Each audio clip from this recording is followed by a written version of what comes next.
انسانی زندگی میں چار چیزیں بہت اہم ہیں۔ نمبر ایک اس کا علم۔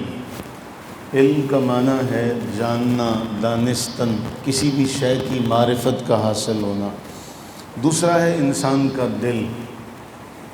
تیسری شے ہے انسان کا نفس، انسان کا جی، انسان کی طبیعت کا بھر جانا۔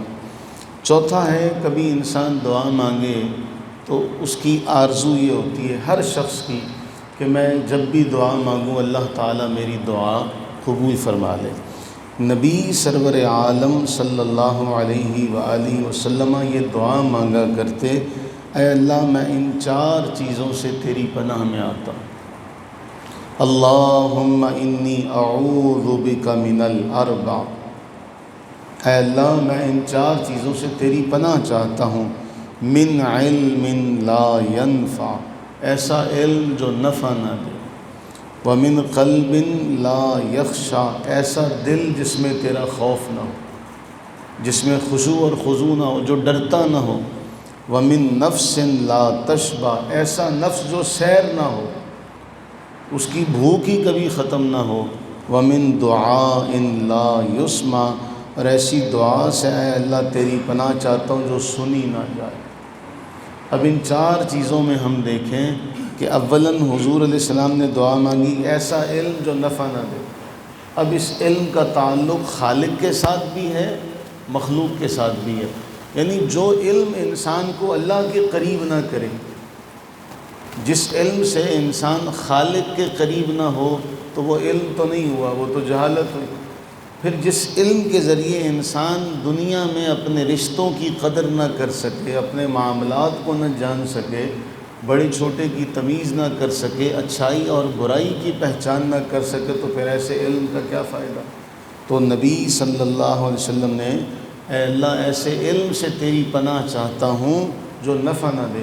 یہاں ایک بات بہت اہم ہے، نبی صلی اللہ علیہ وآلہ وسلم نے دعا مانگی، اس دعا کا مفہوم یہ ہے اے اللہ مجھے چیزیں ایسی دکھا جیسی کہ وہ ہیں، ایسی نہیں جیسی کہ وہ نظر آتی۔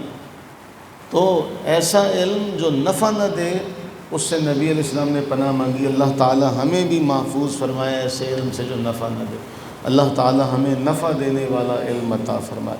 دوسرا ومن قلب لا یخشع، جس دل میں ڈر نہ ہو، وہ ایک حدیث میں آتا ہے کہ حضور صلی اللہ علیہ وسلم نے فرمایا بے حیا باش ہر چے خواہی کن۔ حدیث کا ترجمہ ہے کہ جس سے حیا نکل جائے پھر اس کا جو جی چاہے کرے، یعنی جب دل میں خوف نہ ہوگا، دل میں ڈر نہیں ہوگا تو پھر حیا تو نہیں ہوگی نا۔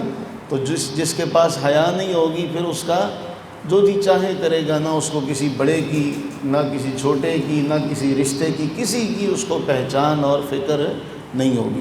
تیسرا جہاں جائے گا بھوک، جہاں جائے گا بھوک، حرص، ہوس اس کی ختم ہی نہیں ہوگی، کیونکہ نفس جو ہے اس کا تعلق صرف خوراک کے ساتھ نہیں ہے، حرص کے ساتھ بھی ہے، ہوس کے ساتھ بھی ہے کہ وہ کبھی سیر ہی نہ ہو۔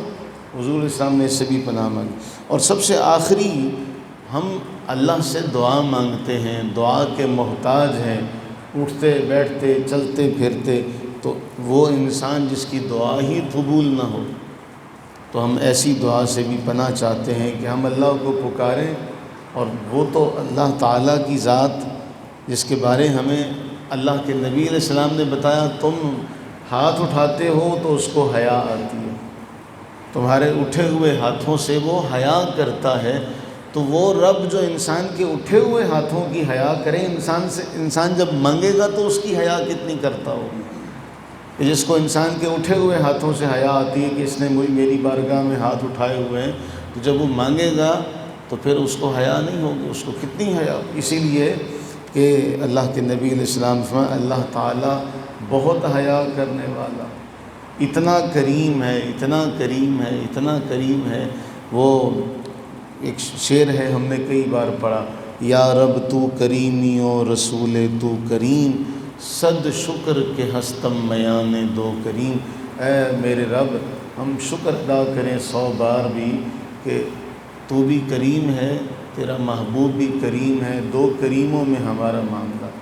اور ہم دعا کریں کہ یا اللہ اپنے علاوہ کبھی کسی کا محتاج نہ کرنا۔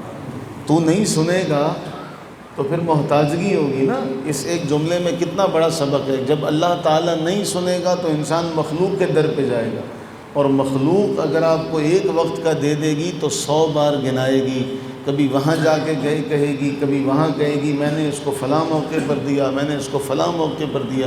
ایک اللہ تعالیٰ جل وعلا کی ذات بابرکات ہے جو کہ انسان کو کبھی گنواتی نہیں ہے کہ میں نے تجھے فلاں موقع پر بھی دیا، تو نے فلاں موقع پر مجھے یاد نہیں کیا تھا۔ انسان اللہ کی عبادت میں کوتاہی بھی کرنے والا ہو تو اس کے رزق میں کوتاہی نہیں ہوتی، اس کے رزق میں اسی طرح جس طرح اس کا رزق ہے چلتا رہتا ہے۔ اللہ تعالی ہمیں ان 4 چیزوں سے محفوظ فرمائے، ہماری نسلوں کو ان 4 چیزوں سے محفوظ فرمائے، آمین ثم آمین۔